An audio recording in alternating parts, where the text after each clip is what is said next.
So this is a big, big day, a beautiful day, potentially one of the great days ever in civilization. Things that have been going on for hundreds of years and thousands of years. At least we're at a minimum very, very close, and I think we're beyond very close. And I want to thank Bibi for really getting in there and doing a job. We've worked well together, as we have with many other countries, both of us, with many other countries, which is the only way this whole situation gets solved. And I'm not just talking about Gaza. Gaza is one thing, but we're talking about much beyond Gaza. The whole deal, everything getting solved. It's called peace in the Middle East. So today is a historic day for peace, and Prime Minister Netanyahu and I have just concluded an important meeting on many vital issues, including Iran, trade, the expansion of the Abraham Accords, and most importantly, we discussed how to end the war in Gaza, but it's just a part of the bigger picture, which is peace in the Middle East, and let's call it eternal peace in the Middle East. So this is far more than anybody expected, but the level of support that I've had from the nations in the Middle East and surrounding Israel and neighbors of Israel has been incredible, incredible. Every single one of them.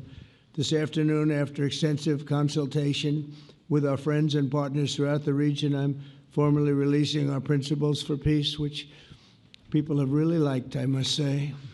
And these are done not just routinely done, these are done with total consideration and working with the nations that we're talking about. All of these nations have made contributions to those suggestions. I want to thank the leaders of many Arab and Muslim nations for their tremendous support in developing the proposal, along with many of our allies in Europe. Europe has been very much involved, and as I was called by many of the European leaders, most of them saying, "Is this true? Are you really doing peace in the Middle East? This is the most incredible thing we've heard." Some think it's the biggest thing they've ever heard.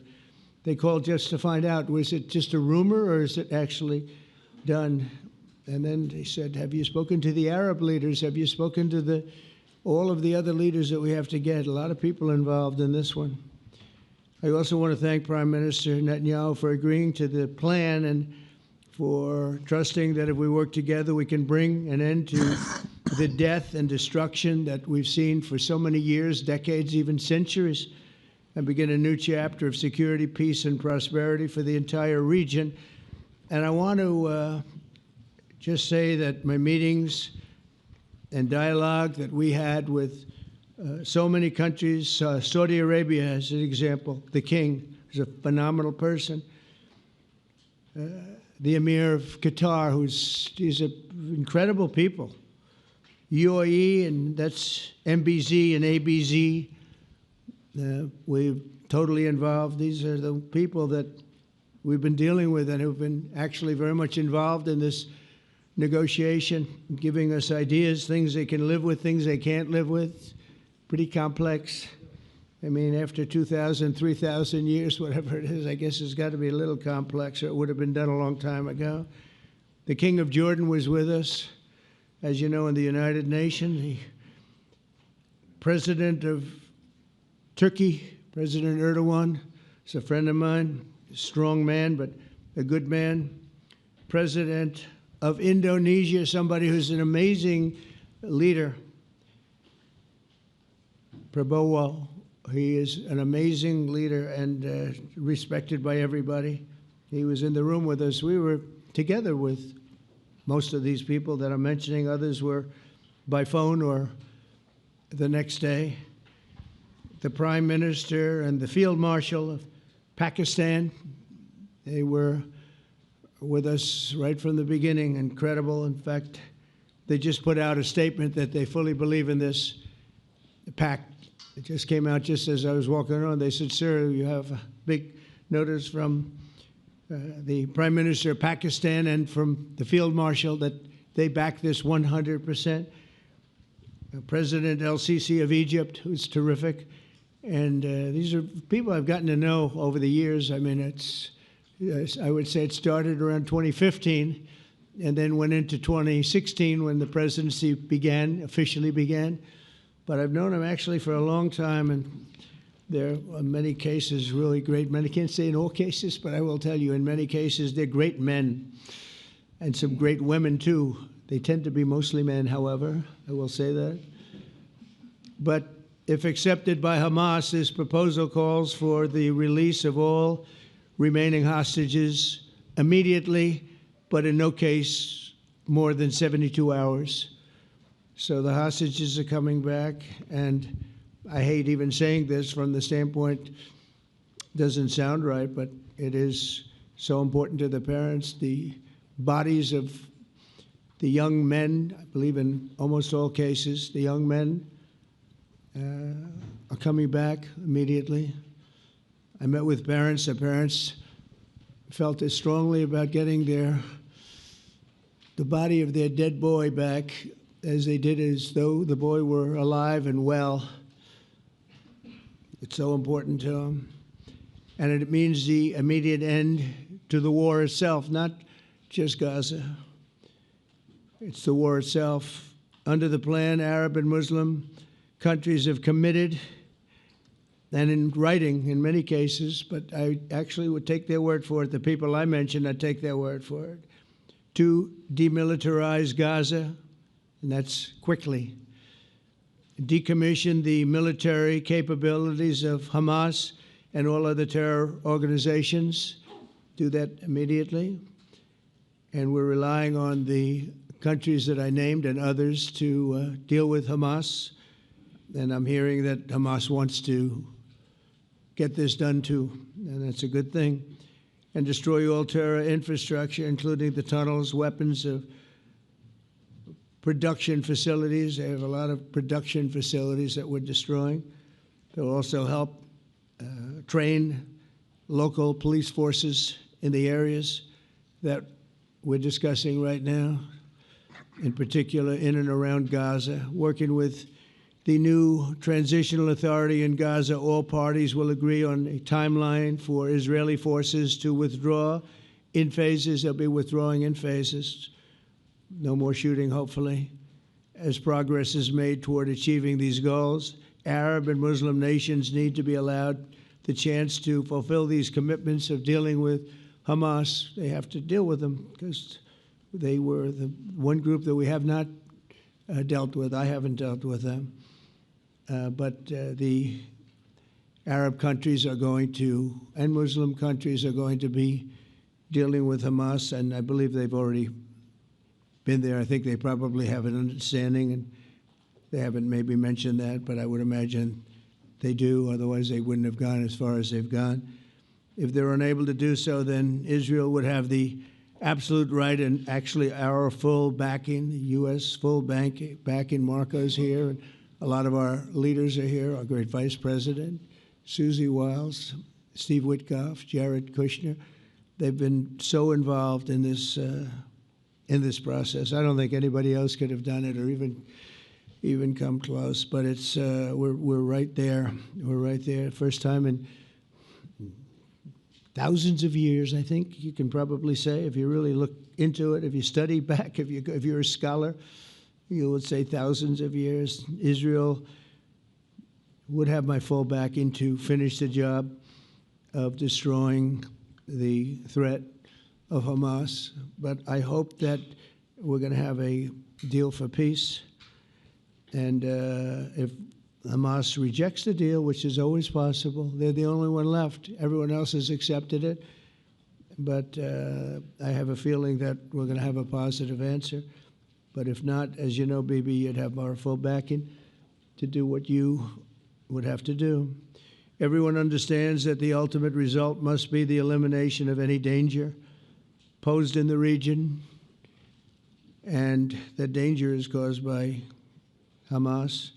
The tyranny of terror has to end, and this is, again, something that we're looking for. This is eternity. This is for forever.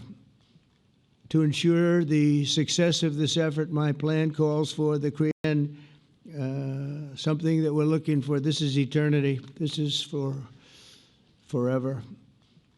To ensure the success of this effort, my plan calls for the creation of a new international oversight body, the Board of Peace, we call it, the Board of Peace, sort of a beautiful name, the Board of Peace, which will be headed, not at my request, believe me, I'm very busy, but we have to make sure this works.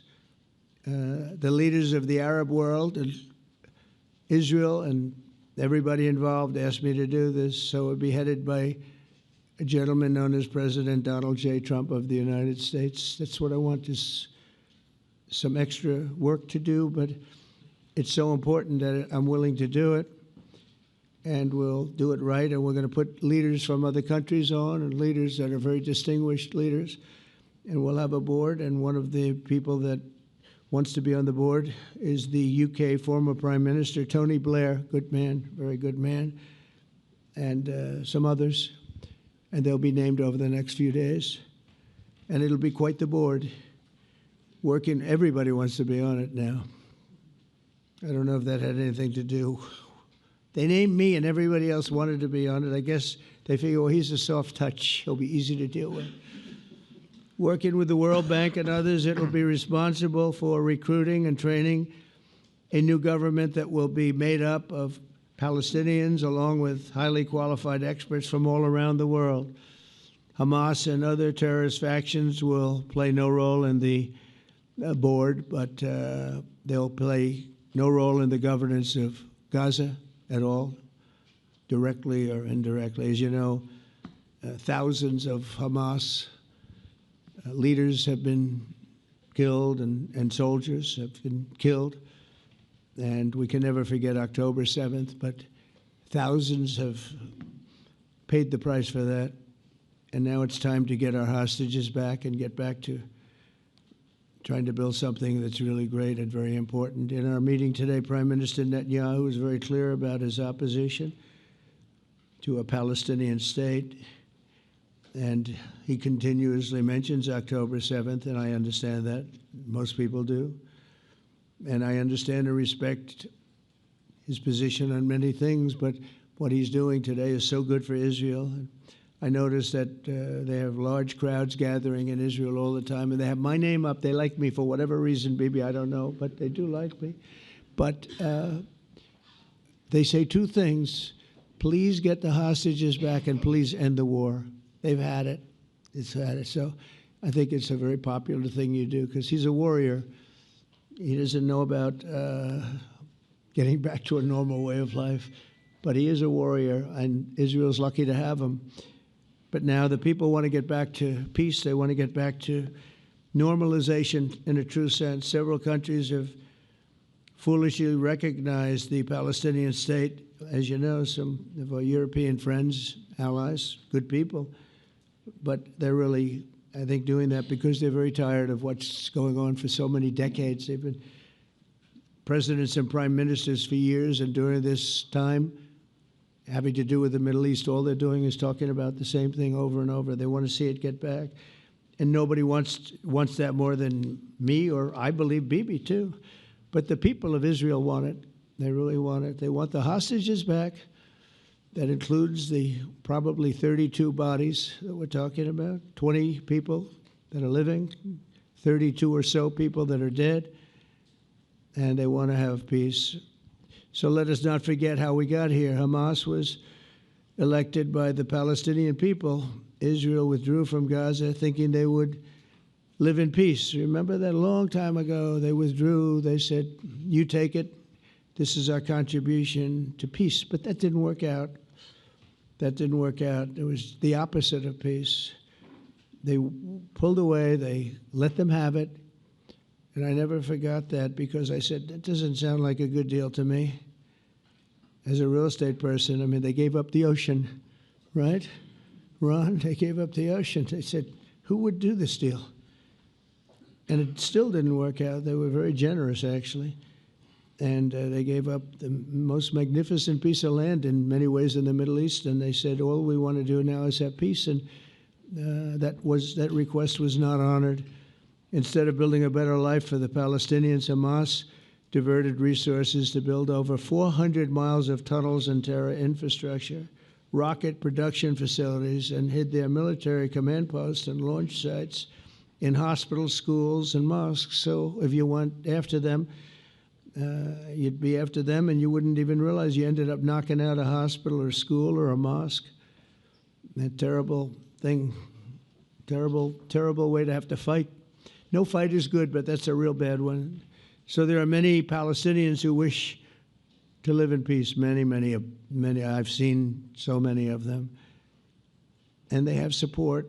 And I challenge the Palestinians to take responsibility for their destiny, because that's what we're giving them. We're giving them responsibility for their destiny, fully condemn and prohibit terrorism and earn their way to a brighter future. They don't want the life that they've had. They've had a rough life with Hamas.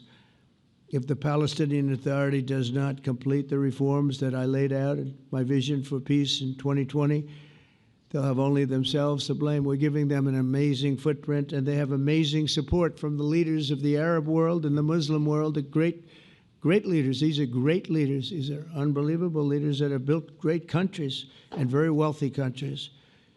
What the future holds for the Palestinians, no one really knows, but the plan that we put forward today is focused on ending the war immediately, getting all of our hostages back, getting everything back. Hard to believe when you even say it, and creating conditions for durable Israeli security and Palestinian success. Israeli security is going to be involved. We're going to help you. We'll be there with you in terms of helping with security. We want to make sure it works. We just want to make sure it works. There shouldn't be a shot fired. Now, there will be, I guess, because that's the way it seems to be, but there shouldn't have to be within a few days. There shouldn't have to be a shot fired. Maybe for eternity. Wouldn't that be nice? I hope it's true. I can tell you the leadership of that region feels that there's a good chance of it being true. So this will lead to this agreement that we're talking about will lead to a sustainable long-term peace.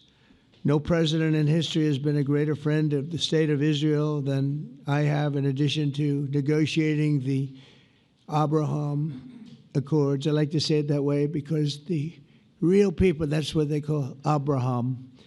I would say Abraham, but it's so much nicer when you say Abraham. So much more elegant. But the Abraham Accords are amazing. Jared, you did that along with your group of geniuses, and nobody thought that could be done. We have 4 countries, and Sleepy Joe Biden didn't do a thing. He didn't even know what the hell they were.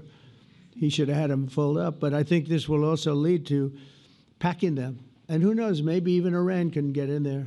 I hope, we hope we're going to be able to get along with Iran. I think they're going to be open to it. I really believe that. But they could be a member. I long ago said, I'll bet you at some point Iran will be a member of the Accords. And little did I realize it was going to take this turn. That was some turn we did with the B-2s. But I think they might very well be there because it's a great thing for them economically. I recognize the eternal capital of Israel. I opened the American embassy in Jerusalem. That was something that everyone said would never be done, could never be done. Virtually every president for many, many years, for decades, would campaign on making Jerusalem the capital of Israel. They campaigned on it over and over. Is that right, Steve? Is that right? Everyone, and when they got to it, and I understand why now, because it was so, when I got to office, I campaigned on it too. I said, we're going to make it, and then I'd get calls from the leaders of various countries saying, please don't do it, please don't do it. It'll end the whole world, please don't do it. And finally, I just didn't say anything, and I did it. People were calling me before I did it because they heard I was going to do it, and leaders of countries were calling me, and I think it was on a Thursday that I did it, and they'd call me Monday, Tuesday, Wednesday, 3-4 times a day, and I said, tell them I'll call them back on Friday. And I announced it on Thursday, and I called them back, the biggest people in the world, and they said, you've done it. I said, done what? you've made the capital of Israel, Jerusalem. Told me a little sooner. Maybe I could have done something about. So that was a lot easier than getting into an argument, because I knew what they were calling about. And you know what? It turned out to be amazing. Everybody thought it was going to lead to the end of the world, right? The end of the world, Ron. That's what they said. It didn't lead to anything. It just led to something that I promised, and something that was very, very popular for Jewish people and a lot of other people too. I recognize Israeli sovereignty over the Golan Heights, and I cut taxpayer funding to the corrupt United Nations Relief and Works Agency. And United Nations was interesting because, as you know, a few days ago they introduced me. Ladies and gentlemen, the President of the United States. I'm looking at my teleprompter, and the thing was dead, stone cold, dead. The thing's up here. I have a long, beautiful speech to make. I'm back 30 feet back, and I'm saying, they're introducing me. There's nothing on my teleprompter. So, but I made a speech. I actually got good marks. You think Biden could have done that? I don't think so. I don't think he could have done that. I don't think too many people could have done it. But actually, it was actually more of a speech from my heart, if you want to know the truth. I think it was maybe better in certain ways because it was from the heart. It has to be from the heart. Otherwise, you're in big trouble. But I cut taxpayer funding for that very corrupt United Nations Relief and Works Agency, and nobody thought that would be done, and withdrew from the horrible Iran nuclear deal that was imposed upon Israel by Barack Hussein Obama and Biden. And I don't think Biden knew anything about it, though. I don't think he knows anything about it now, actually, if you ask him. He'd say, what is that? And we obliterated Iran's nuclear enrichment capacity, making it impossible for them to have a nuclear weapon, which they would have had probably in about 2 months from that. But I've never asked Israel to compromise its security, but we had big, strong talk. Nobody's been better to Israel. No president's been better to Israel than Donald Trump. But we had a long, strong talk, Bibi and I, and he understands it's time. It's time. History has shown, and the people of Israel want it. And the people of the Middle East want it. The people of enemies of Israel want it, but they don't have really too many enemies right now. And you know what? Many countries have gained great respect for Israel, for the way they fight, for the job they do, including me. I had respect anyway, but they gained respect. History has shown us that those who have relations with Israel have thrived, while those who have devoted resources and attention toward the destruction and even annihilation of Israel have languished. They haven't done well. Israel is not going anywhere. They're going to coexist with other people and countries in the region, from Syria to Lebanon to Saudi Arabia. The promise of a new Middle East is so clearly within our reach. This is the closest we've ever come to real peace, not fake peace, not political fool's peace. If we can get this difficult problem solved, the opportunities for all within that vast region of this world, it's a vast region, it's unlimited. The Abraham Accords show that all countries are better off when they communicate and work together and embrace new opportunities. I hope Jared and Steve and Susie and Marco and JD, we have great people. I hope you guys are going to work very hard to get these other countries in, because now they have no excuse. There's no longer an excuse. They were somewhere hesitant. And I tell you, the 4 countries that went in, I give them tremendous credit, and it's worked out incredibly well for them. In the same spirit, I'm pleased to report that earlier today we took another important step toward greater understanding in the region. A short time ago, we had a historic phone call in the Oval Office with Prime Minister Tani, who's really a great person. So we had a great talk, and I was on the phone, and Bibi was talking. Prime Minister Al-Thani was of Qatar. They really had a heart-to-heart conversation. It was a great conversation, I thought. It was productive. It was everything that you need to have something turn out to be successful. And I want to thank Bibi, and I want to thank the Prime Minister was fantastic. We agreed to launch a formal trilateral mechanism between Israel, Qatar, and the United States to begin a dialogue to enhance mutual security, correct misperceptions, and avoid future misgivings. And I want to thank Qatar, its leadership, and the Emir.